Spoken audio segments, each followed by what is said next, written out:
नमस्कार, आप देख रहे हैं आरजे टाइम्स।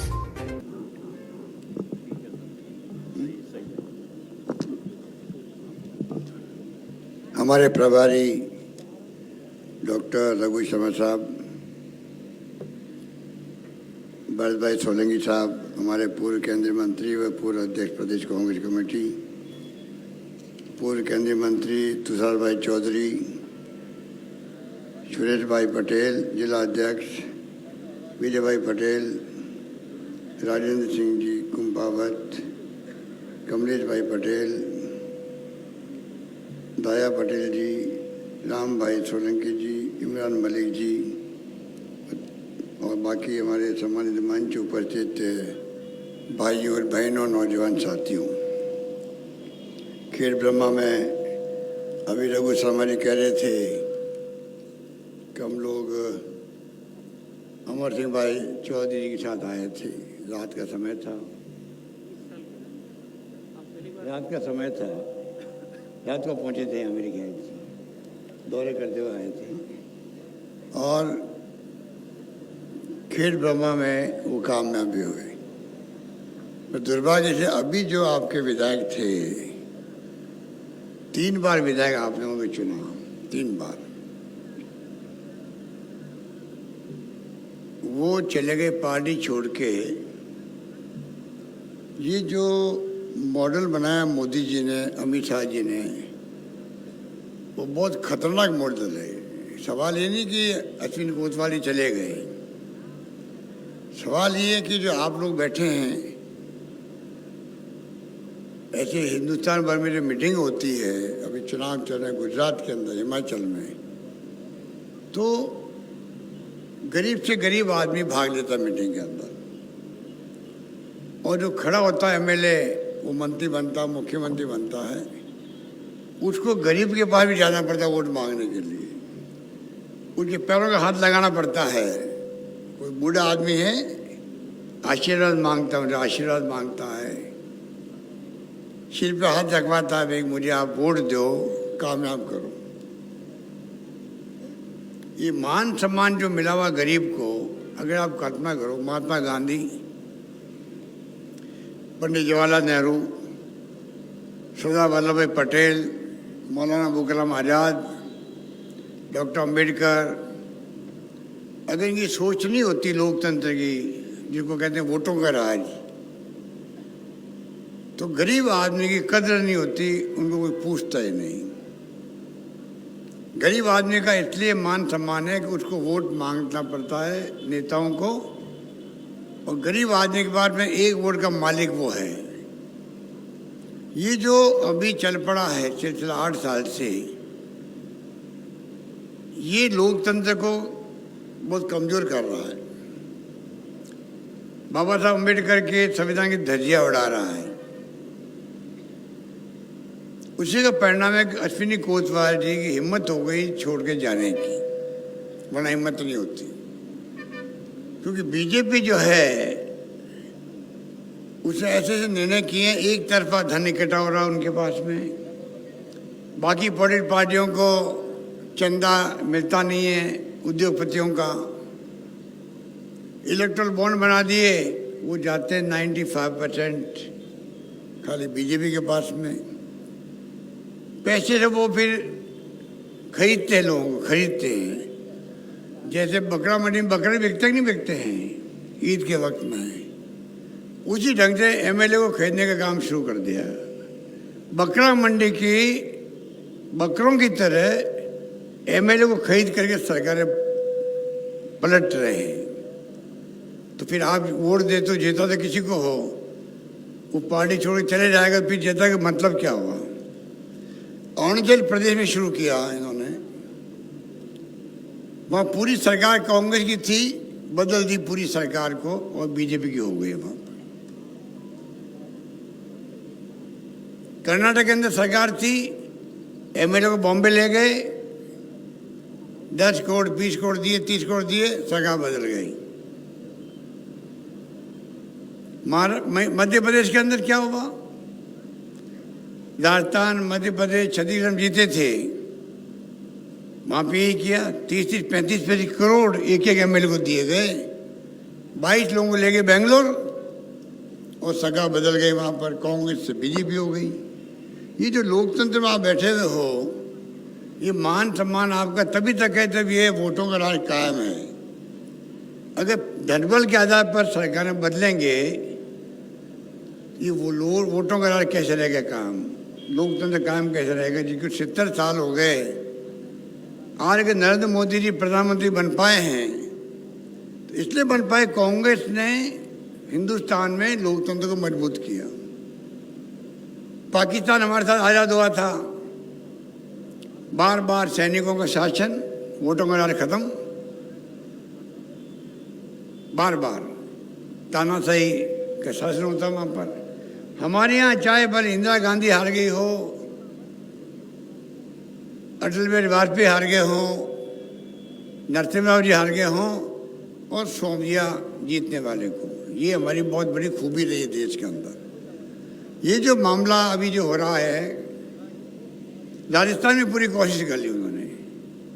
ये तो आप सबके आशीर्वाद से, आपकी दुआएं थी, तो प्रदेशवासियों का आशीर्वाद था। सोनिया जी ने, राहुल जी ने जो संदेश दिया एक रहने का सबको, एमएलए को, इसलिए मेरी सरकार बच गई, वरना मैं आज आपके सामने खड़ा नहीं मिलता, आपको यहाँ खड़ा नहीं मिलता आपको। तो आप कल्पना करो, ये तो राज वोटों का है। आप धनी हो, आप मालिक हो, आप माई बाप हो लोकतंत्र के अंदर। आप जिसको बैठा वो कुर्सी बैठेगा, चाहे वो प्रधानमंत्री बने, चाहे मुख्यमंत्री बने, चाहे एमएलए बने, चाहे गांव का सरपंच बने। ये अधिकार जो आपको दिया है अंबेडकर ने और गांधी जी ने, उस वक्त नेताओं ने, उसको कमज़ोर करने का किसको हक है? क्या बीजेपी को हक है जो आज वो कर रहे हैं? इतना अहम में घमंड में चल रहे हैं वो लोग, जैसे कि अब उनकी सरकार जो है कहीं जाएगी नहीं कभी। अरे अहम घमंड किसी का काम नहीं आता। जनता बहुत समझदार है, एक झटके में झटका देती है, पता ही नहीं पड़ता कब चलेगी सरकार। ऐसा हुआ है, वाजपेयी जी सरकार में प्रधानमंत्री थे, हिंदुस्तान ने, दुनिया मानती थी कि वाजपेयी जी वापस चुनाव जीत रहे हैं। कानों कान खबर नहीं लगने दी आप लोगों ने, और वाजपेयी चले गए, सोनिया गांधी जी जीत गई, पर प्रधानमंत्री फिर भी वो नहीं बनी। उन्होंने बनाया, डॉक्टर मनमोहन सिंह जी को बनाया प्रधानमंत्री। इतना बड़ा त्याग किया। गांव में सरपंच जो होता ना, उसको कहते वो नहीं मानता, नहीं मैं तो समय में ही रहूँगा। कहाँ प्रधानमंत्री पद जो है वो छोड़ दिया। आप कल्पना कीजिए, कांग्रेस इतिहास महान है। आज़ादी के पहले भी पंडित नेहरू 10-12 साल तक जेलों में बंद रहे होंगे। आज़ादी ऐसे ही नहीं मिली। भगत सिंह को फांसी हुई है, त्याग बलिदान कुर्बानी हुई है, तब आज़ादी मिली है।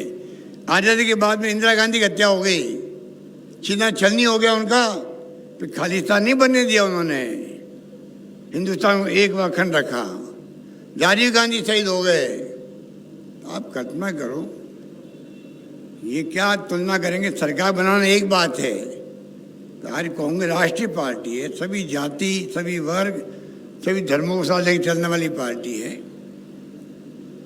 अब यहाँ पर अगर आप खरीदोगे एमएलए को, और खरीद करके आप अगर इस्तीफे दिलवाओगे एमएलए के विधानसभाओं से, जीतने के बाद में भी, जीत गई सरकार बन गई बीजेपी की, तभी गुजरात वो राज्य देश के अंदर है जीते हुए एमएलए को इस्तीफा दिलवाते हैं, वापस खड़ा करवाते हैं। ये पहली बार हो रहा है देश के अंदर। ये लोकतंत्र इसलिए हम कहते हैं खतरे के अंदर, देश के अंदर है। संविधान की धज्जियां उड़ रही है। अश्विनी कोटवाल जी को मैं जानता था, मुझसे केवल मिले पहले जब मैं इंचार्ज था। उनसे मैं कभी उम्मीद कर नहीं सकता था कि वो आदमी पार्टी छोड़ के जा सकता है। या तो बम्बई की तरह ये बीजेपी और एनडीए गवर्नमेंट वाले, आपको मालूम है, 50 शिवसैनिकों को पाला बदलवा दिया, सरकार बदल गई महाराष्ट्र की। शिवसेना के जो उद्धव ठाकरे थे मुख्यमंत्री, 50 लोगों के में से कई लोगों के यहाँ इनकम टैक्स की टीमें भेज दी, छापे डलवा दिए, ईडी की टीमें भेज दी, सीबीआई की धमकी दिलवा दी सीबीआई से, ए भाई, आप क्यों खड़े हो यहाँ पर? बैठो आप लोग। ए बैठिए, आप लोग बैठिए, ये बातें करने खड़े हैं। आप तो मीडिया वाले हो, तो फिर आप बैठिए कृपा करके। बड़े आपको आदर सम्मान के साथ बैठा जाता है। बैठिए, कुर्सी बैठिए आप लोग। बैठ जाओ आप लोग। आप मुझे बताइए, ये हालात में ये देश चल रहा है, इनकम के छापे, ईडी के छापे, सीबीआई के छापे, वो डर गए एमएलए, वो चले गए पार्टी छोड़ के। तो अश्विनी कोतवाल के कुछ छापा डलवा दिया, मुझे नहीं मालूम। धमकी पड़ गई उनको, मुझे नहीं मालूम। इनकम टैक्स, ईडी, सीबीआई, मुझे कुछ मालूम नहीं है। पर वो पार्टी छोड़ के क्यों गए, इस बात का मुझे एतराज है। टिकट कांग्रेस ने दिया उनको विश्वास करके। विश्वासघात क्यों किया उन्होंने पार्टी के साथ में? हमारी कोई दुश्मनी है क्या बीजेपी से, आरएसएस से? लड़ाई है, विचारधारा की लड़ाई है। हमारी विचारधारा, हमारे सिद्धांत, हमारी नीतियाँ क्या है, ये बताते हम आपको।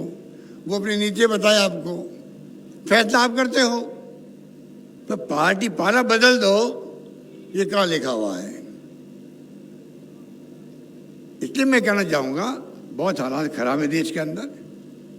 हालात खराब हो रहे बीजेपी के गुजरात के अंदर। 27 साल राज कर रहे हैं। आप जहाँ जाओगे गुजरात के अंदर पाओगे भयंकर तो भ्रष्टाचार हो रहा है। यहाँ पर बिना पहले काम होता ही नहीं कहीं पर। नौकरियाँ लगती नहीं बच्चों की, लगती है 5 साल तक तो वो फिक्स अमाउंट देते हैं। टेम्परेरी नौकरी लगती है यहाँ पर। स्वास्थ्य सेवाएँ चरमरा गई है। कोरोना में कितने लोग मर गए हैं। रास्ता में दवाई हमने फ्री रखी, 40,000 के इंजेक्शन फ्री थे हमारे वहाँ पर। यहाँ आपके अहमदाबाद में पूरी गाड़ियों की लाइन लग गई। ड्रिप चढ़ी है बाहर, कार के अंदर, गाड़ी के अंदर चल रही थी। पूरे देश ने देखा है। इन हालातों में ये चल रहा है गुजरात आपका। बहुत भयंकर आक्रोश है, साधन बहुत है बीजेपी के बाद में। विज्ञापन खूब आ रहे हैं, विज्ञापन खूब आ रहे हैं। यहाँ पर आपकी आप पार्टी आ गई और उनको शर्म भी नहीं आती है। महात्मा गांधी जिनके नाम से देश की पहचान है दुनिया के अंदर, दुनिया में 180 मुल्क से अधिक मुल्क हैं। कोई जाता हमारे यहाँ का नेता, प्रधानमंत्री जाए चाहे मंत्री जाए, वहाँ की जनता क्या कहती है? कि गांधी के देश से आया है। इतनी बड़ी पहचान गांधी की है, महात्मा गांधी की, जो आपके गुजरात के हैं। इनकी हिम्मत कैसे हो गई? अरविंद केजरीवाल की झूठ बोलता है, ये कर दूंगा वो कर दूंगा, झूठे वादे कर रहा है जनता से। पूरा मीडिया को उसने दबाव में दे रखा है, पैकेज दे रखा है। विज्ञापन तो उसके खूब विज्ञापन आते हैं, आप देखते हो, भरे पड़े थे विज्ञापन। और उनको पूछो गांधी की फोटो क्यों हटा दिया आपने? अपने पोस्टरों से भगत सिंह की लगाई, कोई दिक्कत नहीं। भगत सिंह महान नौजवान थे, देश के लिए शहीद हो गए, फांसी के फंदे में चढ़ गए। अम्बेडकर साहब को लगाया, हमें कोई एतराज नहीं। पर गांधी जो है, उनका फोटो हटाने का तुक क्या था उनका? जिस गांधी ने मुल्क को आज़ाद करवाया हो, वोटों का राज दिया हो। हमारा सौभाग्य है कि देश के अंदर वोटों का राज सबको बराबर मिला है। अमीर गरीब में भेदभाव नहीं है वोटों के लिए। इसके बाद 10 वोट है, इसके बाद 1 वोट है, सबको 1 वोट का अधिकार मिला है। महिलाओं को वोट का अधिकार दिया है तो कांग्रेस ने दिया है। अंग्रेजी हुकूमत में और अमेरिका में 100 साल लगे होंगे। 100 साल बाद में अधिकार मिला, वहाँ लड़के लिया महिलाओं ने अधिकार। इस देश के अंदर आज़ादी के साथ में महिला को पुरुषों का अधिकार मिला, एक साथ में मिला। वो देश है हिंदुस्तान है। आप बताइए, इतनी महान सोच थी हमारे नेताओं की, महिलाओं का मान सम्मान होना जरूरी है। उस देश के अंदर आज जो हालात हो रहे हैं, राज करना एक बात है, परंतु लोकतंत्र को बचाना, संविधान की मूल भावनाएं, सबके साथ समानता का व्यवहार हो, सामान्य सुरक्षा मिले। अभी मेरे पास टाइम नहीं, वो मेरे ख्याल से आपको बता दें, जगदीश ठाकुर जी ने तमाम स्कीमों को जो हमने लागू करी है, मैं रिपीट नहीं करना चाहूँगा। आपको मैनिफेस्टो डिक्लेयर होगा मेरे ख्याल 2-4 दिन बाद में, 5-7 दिन बाद में। तब आप पढ़ना, उसको मालूम पड़ेगा हमने क्या क्या वचन दिए आपको। राहुल गांधी आए थे, वचन दे के गए हैं, लिखित में है वो, लिखित में वचन देते हैं आपको, चुनाव जीताओ, सरकार बनाओगे तो ये हम वादे पूरे करेंगे। राजस्थान में 10 लाख हमने कर रखा बीमा, हिंदुस्तान में कहीं नहीं है इलाज के लिए, पूरा इलाज फ्री वहाँ पर। आईपीडी भर्ती हो तो फ्री, दवाएं free, CT scan free, MRI free, kidney transplant करवाओ आप, लीवर ट्रांसप्लांट होता है कई लोगों के, ऑर्गन ट्रांसप्लांट। 10 लाख के बीमा के अलावा उस परिवार में 15 लाख खर्च होंगे या 20 लाख खर्च होंगे, सरकार दे रही है उन लोगों को। और तो और जो हिंदुस्तान में कहीं नहीं हुआ, प्रधानमंत्री मोदी जी ने कहा कि हम लोग जो डॉक्टर या नर्स मर जाएगी कोरोना के अंदर हम 50 लाख देंगे। हमने क्या किया, डॉक्टर नर्स के अलावा भी कोई सरकारी कर्मचारी मर जाएगा, वो भी तो काम कर रहा है, 50 लाख देंगे। अभी मैंने आंकड़े मंगाए जयपुर से, 199 लगभग 200, आप समझ लीजिए 50 लाख मिले, 199 लोगों को मिले हैं, 50 लाख मिले हैं हमारे राजस्थान के अंदर हर कर्मचारी को। जो चपड़ा जी था, जो एलडीसी था, यूडीसी था, कोई भी था, पैसा हम लोगों ने दिए वहाँ पर। तो मैं कहना चाहूँगा आपको, हमने बहुत शानदार वहाँ पर कई स्कीम लागू करी है। हम चाहते हैं कि गुजरात में जो हालात बन गए हैं, सड़कें देखिए, पहले ज़माने में हम लोग, हमें इच्छा होती थी गुजरात से, इतनी शानदार सड़कें हमारे पड़ोस के अंदर, राजस्थान आपके पड़ोस में हैं, हमारी सड़कें बहुत ख़राब होती थी। और एक कहावत थी कि जो गुजरात से आता राजस्थान में बाई रोड, अगर वो नींद आ रही है उसको कार के अंदर, नींद खुल जाए समझ राजस्थान आ गया है, इतनी सड़कें खराब हमारी थी। अब उल्टा हो गया मामला, हमारी सड़कें अच्छी हो गई है, आपकी सड़कों की दुर्गति हो गई है। जाओ आप बड़ौदा से सूरत तक जाओ, कई जगह जाओ, मालूम पड़ा क्या स्थिति है। तो मैं आपको निवेदन करना चाहूँगा, कृपा करके, आपका इतिहास ही बड़ा महान है। ये इस साल कल आ रहे हैं, परसों मैं भी जा रहा हूँ वहाँ पे मानगढ़ धाम। गोविंद गुरु जो आदिवासियों के नेता थे, आज़ादी जंग के अंदर 1913 के अंदर 1500 आदिवासी मारे गए वहाँ पर। जो गुलामी थी हमारे देश की, उस दरमियान के अंदर 1500 लोग मारे जाना उस पहाड़ी पर, उस पर हमने स्मारक बनाया था। अब हमने मांग करी प्रधानमंत्री मोदी जी का, आप राष्ट्रीय स्मारक घोषित करो। हम दबाव पूरा दे रहे हैं उनके ऊपर। हमें लगता है चुनाव का मौका है तो गुजरात में उनको खुश करना है, आदिवासियों को, तो हो सकता है वो उस दिन घोषित भी कर दे उसको। हमारी जो मांग पूरी हो जाएगी राष्ट्रीय स्मारक बनाने की, ऐसा मुझे लगता है।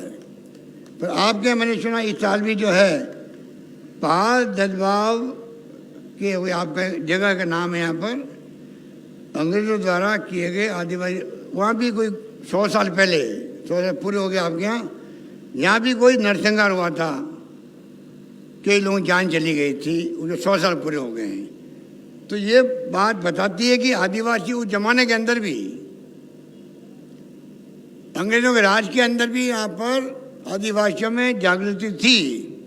हम गुलामी की बेड़ियों से कैसे मुक्त हो, जो गांधी जी ने आंदोलन बाद में शुरू किया, इसलिए मारे गए। वहाँ मारे गए 1500 लोग मारे गए, यहाँ भी सैकड़ों लोग मारे गए।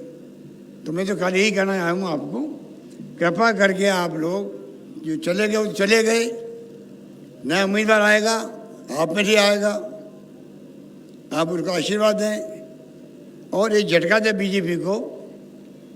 देखिए लोकतंत्र में चाहे कोई भी हो, जनता के झटका देती है, फ़ायदा मिलता सबको। गुजरात में कांग्रेस सरकार बनाती है तो पूरे देश के अंदर मैसेज आएगा, मोदी जी और अमित शाह जी को लगेगा ये क्या हो गया, गुजरात में हम चुनाव कैसे हार गए। अभी मोदी जी हर वीक यहाँ आ रहे हैं, क्यों आ रहे हैं? प्रधानमंत्री का नाम बहुत बड़ा होता है, भाई प्रधानमंत्री गुजरात के हैं, वोट दे देंगे लोग। बार बार क्यों आ रहे हैं? इसलिए आ रहे हैं कि सब घबरा रहे हैं, अभी सब घबरा रहे हैं कि पता नहीं जनता का मूड क्या है। पूरी सरकार बदल दिया, मैं मुख्यमंत्री सहित पूरा मंत्रिमंडल बदल दिया, हिंदुस्तान के इतिहास में कभी नहीं हुआ। क्योंकि तमाम मंत्री निकम्मे नाकारा थे क्या, कुछ तो ठीक होंगे। इसका मतलब अगर नागरा निकम्मे थे तो आप पहले क्यों नहीं बदले, लेट क्यों बदला आपने? तो इसका मतलब बहुत घबराए हुए हैं लोग। एक मौका कांग्रेस मिलेगा, पूरे देश के अंदर जो है महंगाई कम होगी। चुनाव गुजरात में जीतेगी कांग्रेस, महंगाई कम होगी, पूरे मुल्क की कम होगी। उनको झटका लगेगा भाई ये क्या हो गया, तो मैं ध्यान देंगे महंगाई कम कैसे करें, बेरोजगारी कम कैसे करें। और जो हमारा इश्यू बना हुआ, राहुल गांधी यात्रा कर रहे हैं, प्रेम से भाईचारे लोग, अपन सब लोग देशवासी, हर जाति हर धर्म के लोग, हिंसा का स्थान नहीं होना चाहिए गांधी के देश में। वो जो एजेंडा हमारा है उस पर आप बोर्ड लगाओगे, ये मेरा निवेदन आपसे। मैं आपसे अपील करना चाहूँगा, कृपा करके आप लोग इस चुनाव में आप कामयाब करें कांग्रेस को। यही बात करने के लिए हाजिर हुआ था मैं, आप लोग पता रहे, उसके लिए आपका बहुत बहुत धन्यवाद। धन्यवाद, जय हिंद, धन्यवाद। बहुत बहुत धन्यवाद। आरजे टाइम्स को देखने के लिए लाइक सब्सक्राइब जरूर करें।